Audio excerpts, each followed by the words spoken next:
पतिदेव ऐसा अपमान तो मेरा रोज करते हैं। मेघा की शादी को 6 महीने हो गए। पहले सब कुछ अच्छा, एक सुंदर सपने जैसा लग रहा था। शादी की शॉपिंग, ब्रांडेड कपड़े, डिजाइनर ज्वेलरी, दोस्तों के साथ की गई बैचलर पार्टी, उसके बाद एक शानदार डेस्टिनेशन वेडिंग, फॉरेन में हनीमून, जिसका सपना आजकल हर लड़की देखती है।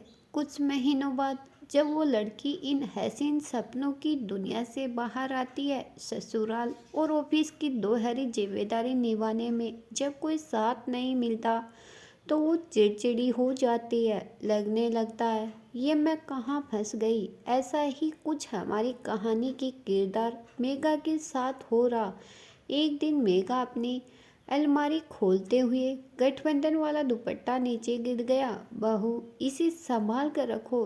क्यों मम्मी जी, इसमें ऐसा क्या खास है? दरअसल गठबंधन के दौरान दूल्हे का पटका यानी दुपट्टे को दुल्हन की चुनरी में बांधा जाता है, जिसमें 2 गांठ लगाई जाती है। माना जाता है कि गठबंधन के द्वारा वर वधू के बीच रिश्ता और भी ज्यादा मजबूत हो जाता है। बहुत सभी रीति रिवाजों का अपना महत्व होता है। ये गांठ सिर्फ वर वधू नहीं, दो परिवारों की परस्पर एकता का प्रतीक है। मतलब दो तरफ से समान विश्वास का तालमेल बना रहे। बाप रे, इतनी छोटी सी रस्म के पीछे इतना गुड रहस्य। साहिल ऑफिस से आते ही चिल्लाया, मेघा चाय। मेघा ने गठबंधन का दुपट्टा संभाल कर रख दिया। साहिल में भी ऑफिस से अभी थक कर आई हूँ, फ्रेश होकर बना देती हूँ। गैस पर रख जाओ। कितनी ही देर लगती है? बाद में चेंज कर लेना। अब मेघा में बहस करने जितनी एनर्जी भी नहीं बची थी। सोचा क्या पता सास बोल दे, बहू तू चेंज करके आ,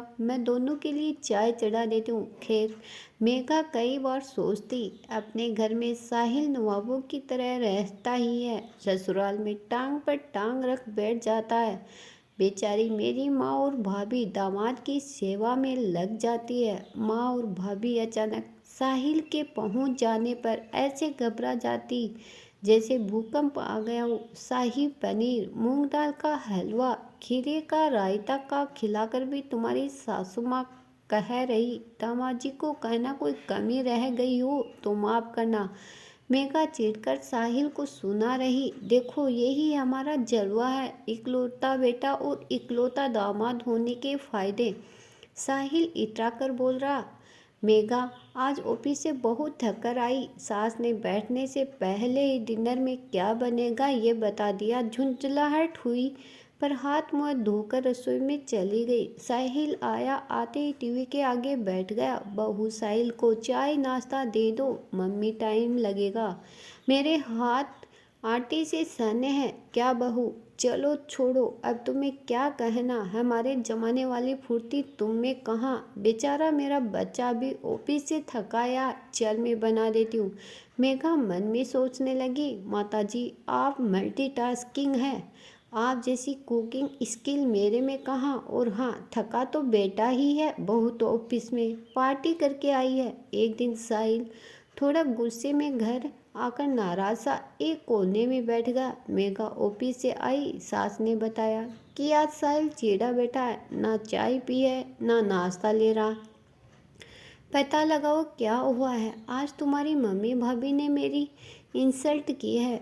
क्यों, ऐसा क्या हुआ? मैं वहाँ गया तो कोई नहीं था। तुम्हारे भाई ने अपना गुणगान शुरू कर दिया कि वो तुम्हारी भाभी की किस तरह से हर काम में मदद करता है। कुल मिलाकर मुझे नीचा दिखाया। ऐसा हो ही नहीं सकता, मेरे से ज़्यादा आपको सम्मान देते हैं, मतलब मैं झूठ बोल रहा हूँ, साहिल ने चिल्लाकर कहा।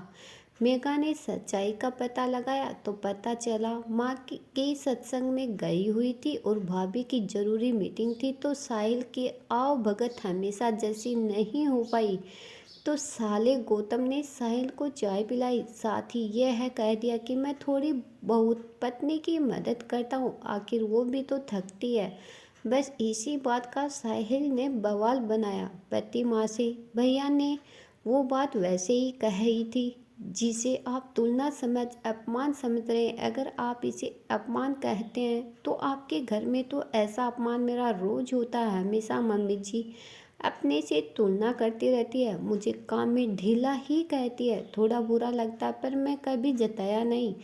पति पत्नी की तेज आवाज़ों से सास कमरे में आई। देखा तो मेघा अलमारी से वो गठबंधन वाला दुपट्टा निकाल रही। मम्मी जी, आपने जो गठबंधन का मतलब समझाया था वैसा कुछ नहीं होता। वर वधू के दोनों परिवार एक कहाँ हुए?